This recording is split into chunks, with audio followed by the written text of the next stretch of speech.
ضروری باتیں آپ حضرات کے سامنے بتائی جا رہی ہیں۔ ایمان سے متعلق جو شرائط لگائے گئے، الا الذین آمنوا وعملوا الصالحات، ایمان کے ساتھ عمل صالح کو جوڑا گیا، ایمان کے ساتھ عمل صالح کو جوڑا گیا تاکہ یہ بات معلوم ہو صرف ایمان مقصود نہیں ہے، ایمان کے ساتھ عمل صالح کا ہونا بھی لازم ہے۔ اگر کسی کے پاس ایمان ہے، عمل صالح نہیں ہے، وہ بھی ہرگز اللہ کے نزدیک کامیاب نہیں ہو سکتا۔ اسی لیے حضرت نبی علیہ الصلاۃ والسلام کی وہ حدیث یاد کیجئے جس میں آپ علیہ الصلاۃ والسلام جب غائب ہو گئے، صحابہ کرام پریشان ہوئے، اور پریشان ہونے کے بعد تلاش کرنے کے لیے صحابہ نکلتے ایک جگہ پر پہنچے جہاں آپ علیہ الصلاۃ والسلام موجود تھے، اور وہ جگہ باغات کی جگہ جو آج بھی 10 نمبر طہارت خانہ جو موجود ہے مدینہ منورہ میں، اس کے آگے کی جگہ کو نشاندہی کے ساتھ کہا جاتا ہے، یہی وہ جگہ ہے جس میں آپ علیہ الصلاۃ والسلام تشریف فرما تھے۔ اور اس جگہ پر حضرت ابو ہریرہ پہنچتے ہیں۔ پہنچنے کے بعد آپ علیہ الصلاۃ والسلام سے اپنے دکھ درد کا اظہار کرتے ہیں۔ حضور آپ کے نکلنے کے بعد صحابہ کرام پورے کے پورے حیران و پریشان ہو گئے، اور صحابہ بے چین و بے قرار ہیں آپ کی دیدار کے، اور آپ کی غیر موجودگی ان کے اوپر بڑی گراں ہو رہی ہے، گراں گزر رہی ہے۔ آپ کوئی ایسی نشانی مجھے دے کر بھیجیں جو نشانی میں لے جا کر صحابہ کرام کو بتاؤں اور ان کو تسلی ہو جائے کہ آپ یہیں موجود ہیں قریب میں، اور ان کی بے قراری کو قرار مل جائے، بے چینی کو چین مل جائے۔ تو جناب رسول اللہ صلی اللہ علیہ وسلم نے فرمایا، من قال لا الہ الا اللہ، اس کو لے جا کر دے دیجئے، من قال لا الہ الا اللہ دخل الجنہ۔ اب یہ خوشخبری لے کر حضرت ابو ہریرہ رضی اللہ تعالی عنہ آگے بڑھتے ہیں، اور آگے بڑھنے کے بعد کیا دیکھتے ہیں کہ حضرت عمر رضی اللہ تعالی عنہ سے سب سے پہلے ملاقات ہوئی۔ حضرت عمر رضی اللہ تعالی عنہ جو ہی ملاقات کیے تو فرمانے لگے، ارے بھئی ابو ہریرہ کہاں سے آ رہے ہو، کیسا آنا ہوا؟ تو حضرت عمر رضی اللہ تعالی عنہ سے ملاقات کرنے کے بعد حضرت ابو ہریرہ رضی اللہ تعالی عنہ نے حضرت نبی علیہ الصلاۃ والسلام کا ارشاد بتایا کہ میں حضور کے پاس سے آ رہا ہوں، اور حضور صلی اللہ علیہ وسلم نے سند کے طور پر مجھے آپ کے جوتے مبارک بھی دیے ہیں، اور آپ نے یہ فرمایا جا کر کہہ دو کہ جو بھی لا الہ الا اللہ کہے گا وہ جنت میں جائے گا۔ اللہ اکبر۔ یہ تو ہو گئی حدیث۔ اس حدیث کے بعد آپ نے کیا فرمایا؟ آپ علیہ الصلاۃ والسلام فوراً حضرت عمر رضی اللہ تعالی عنہ حضرت ابو ہریرہ کو اپنے گرفت میں لیے اور ان کو کھینچتے ہوئے لے گئے اور لے جا کر آپ علیہ الصلاۃ والسلام کے سامنے حاضر کر دیا. اور حاضر کرنے کے بعد آپ نے کہا حضور کیا آپ نے یہ ارشاد فرمایا؟ آپ کا کہنے کا منشا یہ تھا حضور کیا آپ نے یہ ارشاد فرمایا؟ تو آپ علیہ الصلاۃ والسلام نے فرمایا ہاں بھائی میں نے یہ کہا. فرمایا حضور آپ اپنی بات کو واپس لے لیں، آپ یہ کہنے نہ دیں، آپ یہ بولنے نہ دیں، ورنہ کیا کریں گے لوگ سب کے سب لا الہ الا اللہ لا الہ الا اللہ پر اکتفا کر لیں گے، اور لوگ خاص طور پر عمل سے سستی کریں گے. یتکاسل الناس. آپ علیہ الصلاۃ والسلام نے فرمایا اچھا بھائی آپ کے کہنے کی بنیاد پر میں اس بات کو واپس لیتا ہوں. واپس آپ نے جو مطلقاً لا الہ الا اللہ کہنے والے کے سلسلے میں جنت کی بشارت سنائی تھی اس کو آپ نے واپس لیا، اور لینے کے بعد اس کلمے کے ساتھ شرائط آپ نے بڑھا دیا. کیا کیا شرائط بڑھائے؟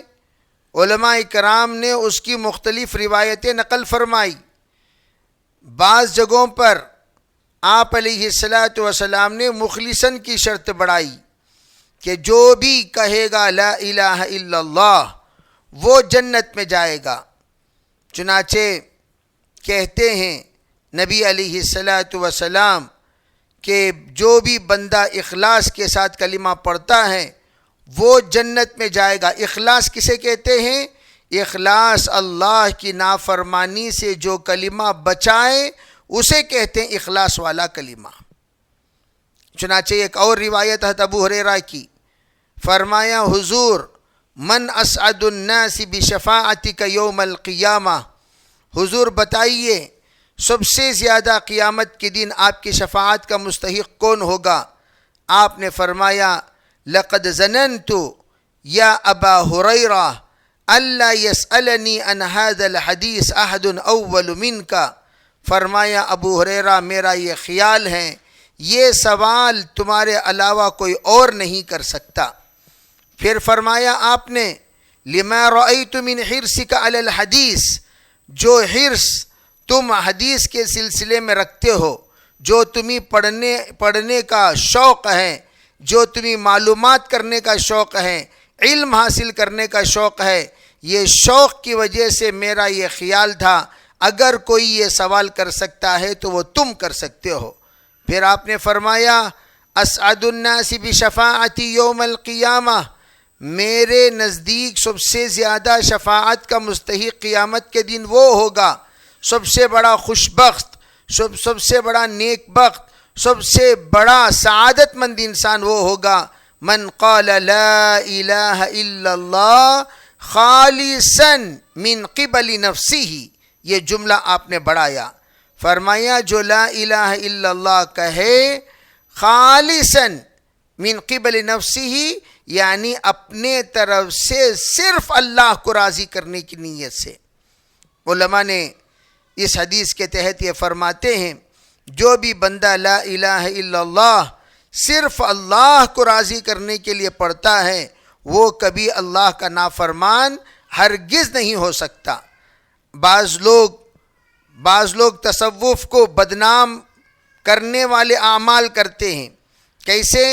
بعض جگہوں پر صرف کلمہ طیبہ کا ورد کرایا جاتا ہے اور اس کے علاوہ نہ نماز کی ترغیب دی جاتی ہے، نہ روزے کی ترغیب دی جاتی ہے، نہ اخلاق کی ترغیب دی جاتی ہے، نہ سچائی کی ترغیب دی جاتی ہے. لوگوں نے یوں سمجھ گئے کہ صرف لا الہ الا اللہ کا اگر کوئی ضرب لگا لیا تو کام بن گیا. یہ بالکل غلط بات ہے. دیکھو لا الہ الا اللہ کا ضربیں لگانے کا منشا مقصود ضرب نہیں ہے، ضرب ہرگز مقصود نہیں ہے.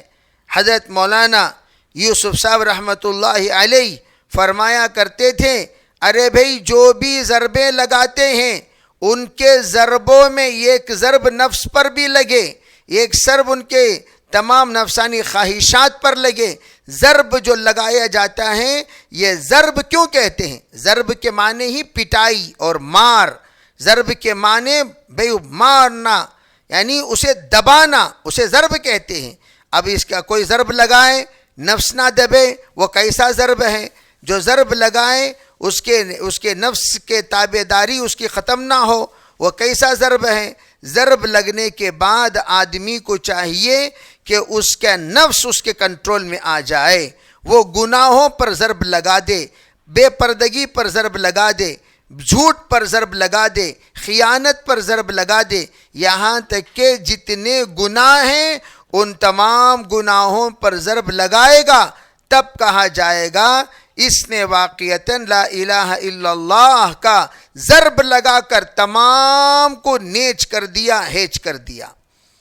لیکن افسوس کی بات یہ ہے کہ جو لوگ لا الہ الا اللہ کے ضربیں لگواتے ہیں وہ تقوی اور طہارت کی ترغیب نہیں دیتے، تو یہ جھوٹے ہیں، مکار ہیں، عیار ہیں، غدار ہیں۔ اس لیے کیا کہا جاتا ہے؟ فرمایا کہ جس وقت لا الہ الا اللہ کی ضربیں لگایا جائیں تو خاص طور پر ان تمام ضربوں کے ساتھ نفس پاک ہو، دل پاک ہو، اخلاق پاک ہو، معاشرہ پاک ہو، معاملہ پاک ہو، تمام دنیا کے اعتبار سے خرافات، بدعات، رسومات، یہ تمام چیزیں پاک ہو جائیں۔ الغرض حضرت نبی علیہ السلام کا یہ جو ارشاد فرمانا کہ لا الہ الا اللہ کو شرط کے ساتھ جوڑنا، اس بات کی طرف دلالت ہے کہ آپ نے یہ اشارہ فرما دیا صرف اور صرف کلمہ طیبہ نجات کا سبب نہیں، الا الذین آمنوا کے ساتھ وعملوا الصالحات ہونی چاہیے۔ اب ایک نماز کا حکم مکۃ المکرمہ میں نازل نہیں ہوا، ذرا توجہ کے ساتھ میری بات سمجھیں، اس لیے کہ یہاں جو مجمع بیٹھا ہوا ہے ماشاءاللہ یہ دعوت و تبلیغ سے بھی تعلق رکھنے والا مجمع ہے اور تعلیم و تعلم سے بھی تعلق رکھنے والا مجمع ہے، اور یہ مجمع وہ جو دیندار بننا اور بنانا چاہتا ہے، ذکر کرنا اور کرانا چاہتا ہے، فکر کرنا اور کرانا چاہتا ہے، اللہ کے راستوں میں وقتاً فوقتاً نکلنے والا مجمع ہے۔ تو اس مجمع کو چند بات بہت اہمیت کے ساتھ سمجھنے کی ضرورت ہے۔ وہ کیا ہیں؟ فرمایا دیکھو، مکۃ المکرمہ میں صدیق اکبر اسلام قبول کیے، مکۃ المکرمہ میں صدیق اکبر اسلام قبول کیے۔ جب اسلام حضرت صدیق اکبر مکۃ المکرمہ میں قبول کیے تو قبول کرنے کے بعد اللہ کے رسول علیہ السلام نے ان کو کوئی ترغیب نہیں دی، جاؤ ساتھیوں کو لے آؤ، میرے ساتھ جوڑو اور میرے ذریعے سے ان کو کلمہ پڑھواؤ، آغوش اسلام میں داخل کراؤ، کوئی ترغیب نہیں دی۔ آپ نے صرف کلمہ پڑھایا۔ میں آپ کو یہ بتانا چاہتا ہوں اخلاص والا کلمہ کس کو کہتے ہیں؟ اب کوئی آدمی اخلاص کے ساتھ کلمہ پڑھ لیا تو اخلاص والا کلمہ کس کو کہتے ہیں؟ کہ اس کا کلمہ تقاضا کر رہا ہے صدیق اکبر کا، جاؤ اور جا کر جس کلمے کو تم نے پڑھا اس کلمے کے ساتھ دوسروں کو جوڑو۔ اور صدیق اکبر گئے، محنت کیے، کوشش کیے بغیر ترغیب کے، اور اللہ کے رسول علیہ السلام کے پاس 6 افراد کو لے کر آئے، ارے بھائی جیسے مشہور روایتوں میں موجود ہیں۔ اب سوال یہ پیدا ہوا کہ یہ صدیق اکبر کا یہ عمل کون سا عمل ہے، کیسا عمل ہے، اس عمل کو کیا کہا جائے گا؟ دیکھو اس زمانے میں وعملوا الصالحات یہی تھا، ایمان قبول کرنے کے بعد نیک عمل کرنے کا جذبہ پیدا نہ ہو وہ ایمان ہی نہیں ہے۔ توجہ سے سننا اس بات کو، وہ ایمان ہی نہیں۔ بھئی حکم کے اعتبار سے تو ایمان ہے، لیکن ہم لوگ جس ایمان کو ایمان کہتے بھئی ایمان والے کے اندر نیک جذبہ نہ ہو وہ ایمان والا نہیں ہو سکتا۔ اسی لیے کہا گیا الا الذین آمنوا وعملوا الصالحات، نیک عمل کریں. ایمان لایا, ایمان لاتے ہی صدیق اکبر نے حضرت ابو ذر غفاری روکے, حضور بھئی جاؤ مت, دعوت دو مت, لیکن انہوں نے دعوت دی. اب ان سے پوچھے حضرت ابو ذر سے کہ بھئی تمہیں منع کرنے کے باوجود دعوت کیوں دیے؟ تو وہ بتائے گے میرا کلمہ مجھے قرار سے بیٹھنے نہیں دیا, میرا کلمہ مجھے سکون سے بیٹھنے نہیں دیا, میرا کلمہ مجھ سے یہ تقاضا کرتا رہا جس کلمے میں تو شامل ہوا ہے اس کلمے کی دعوت دوسروں کے سامنے جا کر دیا کر, چاہے تیری جان نکل جائے. تو کیا کہ نہیں کیا؟ تو اسی طرح حضرت سمیہ سے پوچھئے آپ نے اتنی زیادہ مشقت کیوں؟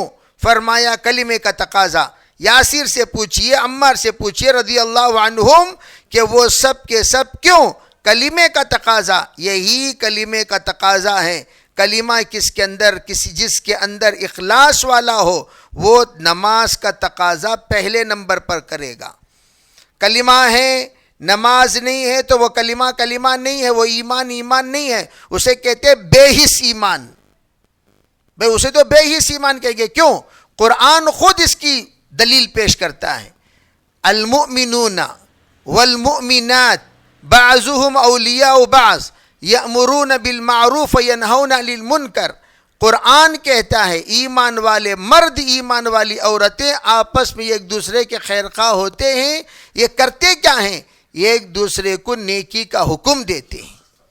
ایمان والے مرد ایمان والی عورتیں آپس میں ایک دوسرے کو نیکی کا حکم دیتے ہیں.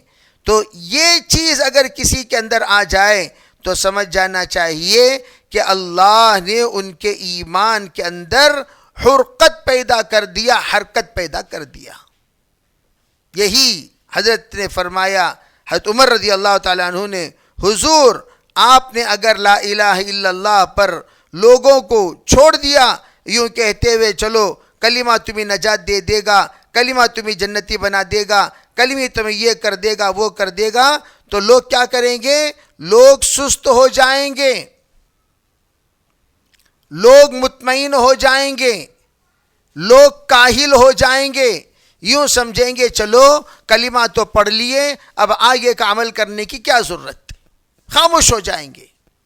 جیسے میں ایک مثال دیا کرتا ہوں, یہ مثال سمجھنے کے اگر کسی نے کہا میں نے قبول کیا کہہ کر خاموش بیٹھ گیا, قبول کیا کہہ کر خاموش بیٹھ گیا, چلا گیا اپنے گھر کو آرام سے بیچلر لائف گزار رہا ہے, تو کیا بولیں گے؟ ارے پاگل انسان, میں نے قبول کیا کہنے کے بعد کیا کیا ذمہ داریاں تجھ پر آتی ہیں اس کا تجھے تصور نہیں, تخیل نہیں, فکر نہیں, جذبہ نہیں, سوچ نہیں, اس کے بارے میں تیرے اندر ذرا برابر احساس نہیں.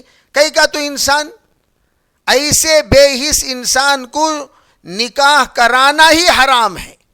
علماء نے فرمایا نکاح کے شرائط میں آدمی کے اندر احساس ہونی چاہیے, غیرت ہونی چاہیے, شرم ہونی چاہیے کہ بھئی میں نے جو ذمہ داری قبول کی وہ ذمہ داری کی ذمہ داری کیا ہے. اگر اس کی تمیز کسی کے اندر نہیں ہے تو وہ گویا نکاح کا بھی لائق نہیں ہوا, تا وقت کہ اس کے اندر اس بات کی صلاحیت پیدا نہ ہو جائے کہ نکاح کس کو کہتے ہیں, میں نے قبول کیا کہ ذمہ داری کا تقاضا کیا ہے. اسی طرح کلمہ پڑھ لیے, کلمہ پڑھ لیا, ارے بھئی حدیث میں صاف ارشاد ہے, اللہ کے رسول علیہ الصلوۃ والسلام نے فرمایا کہ وہ انسان کا اسلام میں کوئی حصہ ہی نہیں جس کا نماز سے کوئی تعلق ہی نہ ہو. لا دین لمن لا امانت له. امانت میں سب سے پہلی امانت کیا؟ بے اللہ کا حق پورا کرنا, نماز امانت نہ بھی. ادو کل ذی حق حقہ, ہر ایک حقدار کو اس کا حق پورا کرو. اللہ کا حق کیا ہے؟ اللہ کو دو. نبی کا حق کیا ہے؟ نبی کو دو. بھئی دین کا حق کیا ہے؟ دین کو دو. شریعت کا حق کیا ہے؟ شریعت کو دو. قرآن کا حق کیا ہے؟ قرآن کو دو. حدیث کا حق کیا ہے؟ حدیث کو دو. مال کا حق کیا ہے؟ مال کو دو. رشتہ داروں کا حق کیا ہے؟ رشتہ داروں کو دو. بھئی جس کا جو حق ہے وہ حق ادا کرنا آپ کے اوپر ذمہ داری ہے. اچھا ایک اور بات, اہم بات میں بتا دیتا ہوں. عام طور پر الا الذین آمنوا وعملوا الصالحات, لوگ صالح کو پسند کرتے ہیں، مصلح کو پسند نہیں کرتے۔ لوگ کسے پسند کرتے ہیں؟ صالح کو پسند کرتے ہیں، مصلح کو پسند۔ حضور صلی اللہ علیہ وسلم جب صالح تھے نبوت سے پہلے تو لوگوں نے کیا کہا؟ صادق ہیں، امین ہیں۔ جب اللہ نے حضور کو نبوت عطا فرمائی، اقرأ بسم ربک الذی خلق خلق الانسان من علق اقرأ وربک الاکرم، آیت نازل ہوئی تو نبوت ملی۔ پھر اس کے بعد آپ 3 سال کے بعد آپ کو حکم ہوا، احکام کی جو وحی ہے 10 سال مکے میں 10 سال مدینے میں نازل ہوئی، 3 سال چھٹی۔ اقرا کے بعد 3 سال کوئی وحی نازل نہیں ہوئی۔ دوسری وحی جو نازل ہوئی، یا ایھا المدثر قم فانذر وربک فکبر وثیابک فطہر، تو دوسری وحی میں آپ کو ذمہ داری دی گئی دعوت کی، تو آپ کیا بنے؟ مصلح بن گئے۔ لوگوں کے پاس گئے اور آپ نے کہا اے لوگو لا الہ الا اللہ بولو کامیاب ہو جاؤ گے، قولوا لا الہ الا اللہ تفلحون۔ تو اب آپ کیا بنے؟ اصلاح کرنے والے بن گئے۔ تو جب اصلاح کرنے والے بنتے ہیں تبھی لوگ اپنی اصلیت پر آتے ہیں۔ کس پر آ گئے پھر لوگ؟ لا تسمعوا لہذا فإنہ مجنون، ان کی بات سنو مت، یہ پاگل ہو گئے ہیں، نعوذ باللہ من ذالک۔ اللہ کے رسول علیہ السلام کو صادق و امین کہنے والی زبانیں تبا لک کہنے لگی، تبا لک یا محمد لہذا جمعتنا۔ برا بھلا کہنے والے برا بھلا کہا، کسنے والے کسا، کوسنے والوں نے کوسا۔ جتنا آپ کو تکلیف دے سکتے تھے لوگوں نے تکلیف دی۔ اب ہم پوچھنا یہ ہے، کیوں بھائی ذرے دن پہلے تم لوگ ان کو صالح کہتے تھے، امین کہتے تھے، اور ان کی عزت اور احترام اتنا کرتے تھے کہ پورا حجاز متفق ہو کر حجر اسود رکھنے کا جب نمبر آیا، چاروں طرف سے چاروں بڑے قبیلے کے لوگوں کو چادر پکڑنے کو کہا، اور سرکار پر سب متفق ہوئے کہ آپ اٹھا کر حجر اسود رکھیں۔ جب اتنا زیادہ متفقن علیہ شخصیت سیکنڈز میں چند دنوں کے بعد آپ کے اندر اتنا زیادہ متہم کیسے ہو گئے؟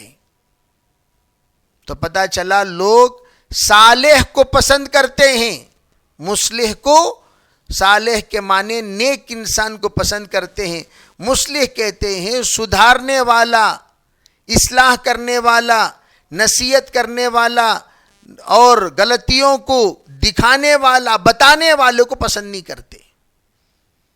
جب تک آپ تسبیح پکڑ کر رہیں گے، بہت نیک بزرگ زیارت کریں گے، استلام کریں گے، ہدیہ لا کر دیں گے، دعائیں لیں گے، جب آپ یہ کرو نہ کو یہ کرو نہ کو یہ کرو نہ کو یہ کرو نہ کو یہ کرو یہ کرو یہ کرو، تب سے ایک مجمع کٹنا شروع ہو جائے گا۔ تو یہی ہے دنیا کا حال۔ اسی لیے کہا کہ جو لوگ صالح کو پسند کرتے مصلح کو پسند نہیں کرتے، ان کو یہ بات معلوم ہونی چاہیے، 1000 صالح ہو جائیں، کروڑوں صالح ہو جائیں، ایک مصلح کے برابر نہیں بن سکتے۔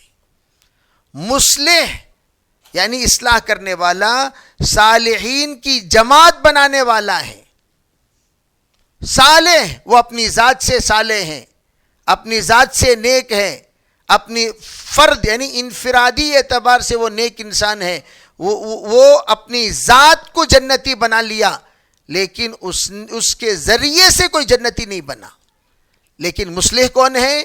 جو اپنی ذات کو بھی جنتی بنانے کے کام میں لگے رہتا ہے، فکر میں لگے رہتا ہے، کوشش میں لگے رہتا ہے، لیکن سب کی جنت بنانے میں محنت کرتا ہے۔ تو یہی ہے صالح اور مصلح۔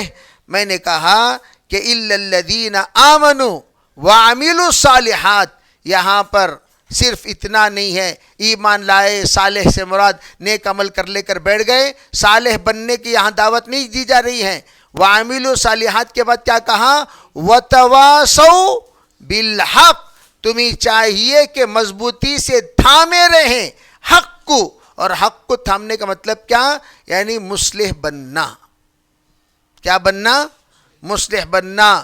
جب صالح ایمان لانے کے بعد صالح بننا کافی نہیں، بلکہ مصلح بننا۔ مصلح بننے کے بعد جتنے حالات آئیں گے اس پر صبر کرنا، وتواصوا بالصبر اسی کو کہا گیا۔ تو کیا پتہ چلا کہ الا الذین آمنوا وعملوا الصالحات وتواصوا بالحق وتواصوا بالصبر، اور مزید تفصیلات انشاءاللہ آپ حضرات کے سامنے بتائے جائیں گے۔ اللہ تعالیٰ سے دعا ہے اللہ تعالیٰ جو باتیں بتائی گئیں ان باتوں پر عمل کرنے کی توفیق عطا فرمائے۔